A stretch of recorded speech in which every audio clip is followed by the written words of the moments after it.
live your life the way that you want to leave your life. Once your life has a sense of identity, that gives your life a sense of purpose. And once your life has a sense of purpose, that gives your life a sense of direction. And so Nietzsche said, if you know the why for living, you can endure almost anyhow. When you know why you're here and what you're supposed to do with your life because of that time that you've taken to ask yourself some questions of why am I here? What's the meaning of my life? Mark Twain said, the two most important days in your life, the day that you're born and the day that you realize why you're born. Most of us don't take the time to get quiet and get still. Most people die at age 25 and don't get buried until they're 65. Ladies and gentlemen, as I speak to you right now, if you had 90 days to live, how many of you will make some radical changes in your life? And then you take a poll, you know what the majority of them will say? I will quit my job. Because that's not them. They're not doing something that's them. You spend 40 to 60 hours a week doing something that's not you. That's stressful. But if you're doing something that's you, that's your passion. So when you realize that we have a choice to accept life as it is or be an active force for good, I don't want to just survive. This is not me. What it takes to survive and what it takes to live, those are two totally different things. And you got to be willing to work for that. A lot of people are afraid of that four-letter word. Willingness, the willingness to do the things today others won't do in order to have the things tomorrow others won't have. Ownership of your life, taking full responsibility for where you are. So you've got to be willing to die to who you are now, to give birth to who you are to become. You've got to come out from among people who don't have goals, who don't have dreams. People rub off on you. Either you adjust to their pace or they adjust to your pace. Whose pace have you adjusted to? A lot of them aren't as talented as you are. I'm not gonna say they're not talented. Okay. They didn't just exercise the gift. We're always blessed with talents. Every last one of you have a talent, but it's on you to develop and exercise and go get it. It's on you. All of you got something inside of you that is just screaming to get out. And it's about time that you bring it out. Character is gonna keep you where you wanna go longer than you really need to stay. Work ethic is unbelievable. Talent is as well. But sooner or later, it's something that's inside of you just has to want it. You have to need it. You gotta go at it like it's that next breath that you gotta take, that nobody can stop you. And the closer you get to it, you're gonna have naysayers, you're gonna have doubters, you're gonna have people that's close to you, that even in the crib with your laying beside of you that don't believe in you. I know I stepped on somebody's toes right there, but it's okay, that's what I came here to do. But it's up to you to go get it. I've been believing for a long time and I'm not gonna ever stop. Now it's about time for you to look at that person next to you and say, I believe.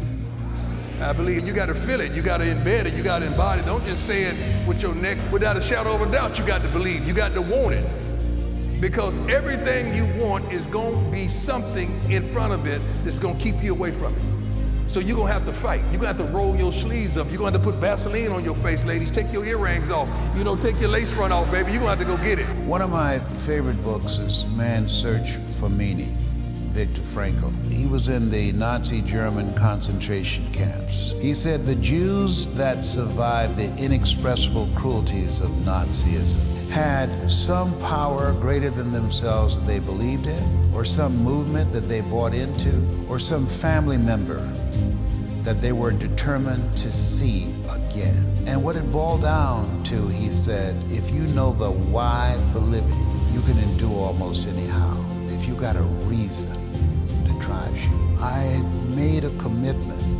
I was going to buy my mother a home, and nothing was going to turn me around. I was going to make that happen. That was not some wish. My brothers and sisters, they didn't share it. They thought I was crazy. But that became my reason for being. I faced a lot of rejections, and I just saw it as a part of the process, that you have to roll with the punches. When I was a kid, I said, you'll never go into a nursing home. She used to work in nursing homes, and she always said she never wanted to go into a nursing home. I said, I promise you, that will not be your destiny.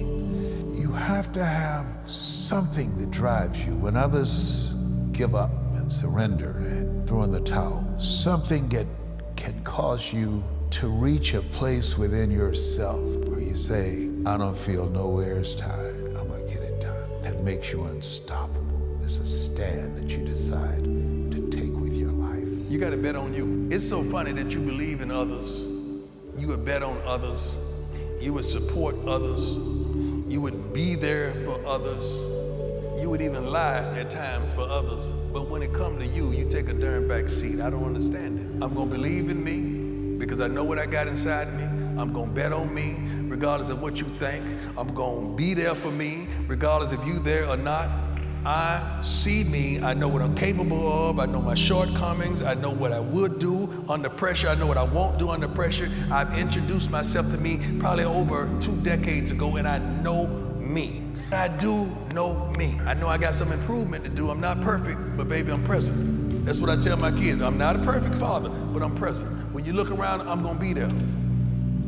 But I'm gonna bet on me every darn time. And I promise you, I'm gonna stick to it no matter what, and I'm gonna win. Most of us have been programmed to fail. Most of us are being manipulated by the media, by computers. Studies indicate that most people look at their phone over 400 times a day. They've given up control, the real estate of their mind, the kingdom within. They've been programmed to be fans, to be spectators, as opposed to being co-creators. Abraham Lincoln said, the future belonged to those who created. We were born to create. And so this time where we are, this place where we are, people should not be focused on the television set, but they should be focused on what kind of person must I become that will help me to learn how to turn adversity to my advantage. Because life is going to always be challenging. You will have tribulations. It's a part of the process. And so our goal is to master your kingdom.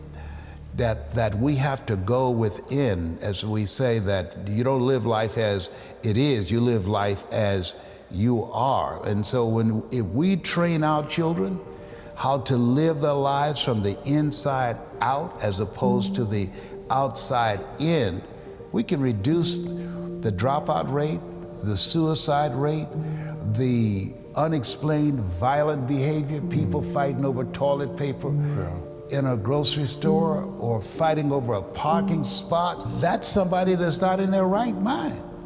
There's an African proverb that says, if there's no enemy within, the enemy outside can do us no harm.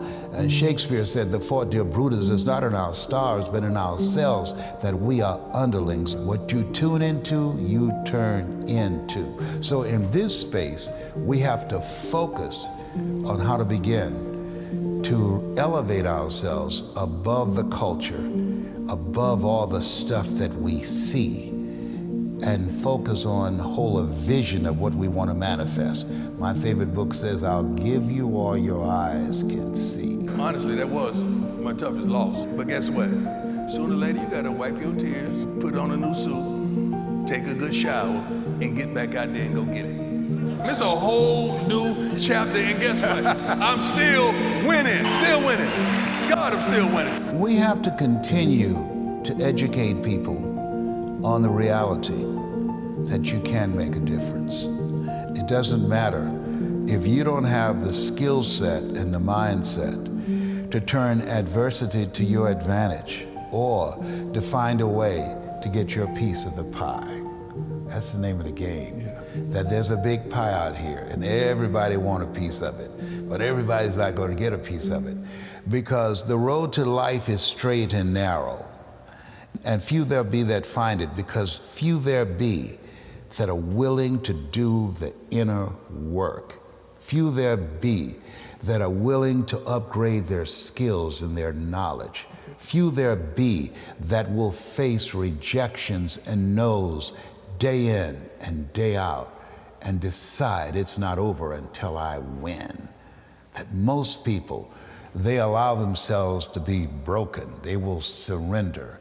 But you have got to have the kind of mindset, no matter how bad it is or how bad it gets, I'm going to make it. You're not going to stop me. I have a goal, I have a dream, and my stopping or giving up because of the failures, because of the rejections, that's a non-negotiable. I'm coming at you from another angle, and I'm not going to stop till I get through. We all have that in us. We don't know how strong we are until we have to be strong. Yeah. And so we are not taught in school resiliency. We're not taught how to handle rejection.